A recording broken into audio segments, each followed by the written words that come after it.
குழந்தைங்கள்ல இருந்து பெரியவங்க வரையும் எல்லாத்துக்குமே மிகுந்த பலனளிக்கக்கூடியது கற்பூரவள்ளி. சின்ன குழந்தைங்களுக்கு அடிக்கடி சளி பிடிச்சிட்டு இருமல் உண்டாகி ரொம்பவுமே கஷ்டப்படுவாங்க. அதை ஈஸியா சரி பண்றது எப்படின்னு தெரிஞ்சுக்க வீடியோவை ஸ்கிப் பண்ணாம பாருங்க. இது உங்க காஃபி வித் விஓபி.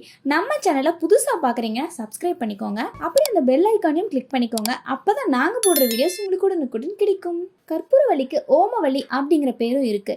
இந்த செடி சளிக்கு ரொம்பவுமே ஒரு சிறந்த மருந்தா இன்னைக்கு வரையும் விளங்குது. கற்பூரவள்ளி நீர்ச்சத்து மிகுந்த ஒரு மூலிகை தாவரம். இதுல காரத்தன்மை இருக்கு. இதோட இலைகள் சதைப்பற்றுடன் அடுக்கடுக்கா படர்ந்து வளரக்கூடிய ஒரு குறுஞ்செடி இனம். இந்த இலைகள்ல அதிக மருத்துவ குணம் இருக்கு. இது வியர்வையை பெருக்கும். குறிப்பா குழந்தைங்களுக்கு சளி பிடிச்சிருந்தா கற்பூரவள்ளி இலையை எடுத்து கசக்கி பிழிஞ்சு அந்த சாறு கூட தேன் கலந்து கொடுத்துட்டு வந்தீங்கன்னா சளி விரைவில் சரியாகும். அதே மாதிரி குழந்தைங்களுக்கு வயிற்று வலி ஏற்பட்டா கொஞ்சம் கற்பூரவள்ளி இலையோட சாறு எடுத்து அந்த சாறு கூட நாட்டு சர்க்கரையை மிக்ஸ் பண்ணி கொடுத்தீங்கன்னா வயிற்று வலி ரொம்ப சீக்கிரமா சரியாயிரும். அப்பா, இந்த தலைவலி பாடாப்படுத்துது, என்ன பண்றதுன்னே தெரியல. ஒண்ணு இல்லைங்க, தலைவலிக்கு கற்பூரவள்ளி இலையை கசக்கி அந்த சாற்றை நெற்றியில தடவிட்டு வந்தீங்கன்னா வலி விரைவில் குணமடையும். கற்பூரவள்ளியில 50 கிராம், துளசி 50 கிராம், கீழாநெல்லி இலை 50 கிராம், ஆடாதோட இலை 50 கிராம், மிளகு 10 கிராம் சேர்த்து 4 மடங்கு தண்ணீர் விட்டு அந்த தண்ணி 1 மடங்கு ஆகிற வரையும் காய வச்சு இந்த கசாயத்தை நீங்க குடிச்சிட்டு வந்தீங்கன்னா ஆஸ்துமா தொல்லையில இருந்து விரைவில்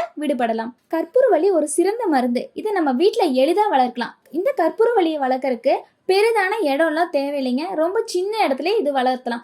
இதை ரொம்ப கவனிச்சுக்க வேண்டிய அவசியமும் இல்லை, அதுவே தானா வளரும். இந்த கற்பூரவள்ளி இலைய உங்க வீட்டுல வளர்த்து அதோட பயன்களை நீங்க பெறலாம்.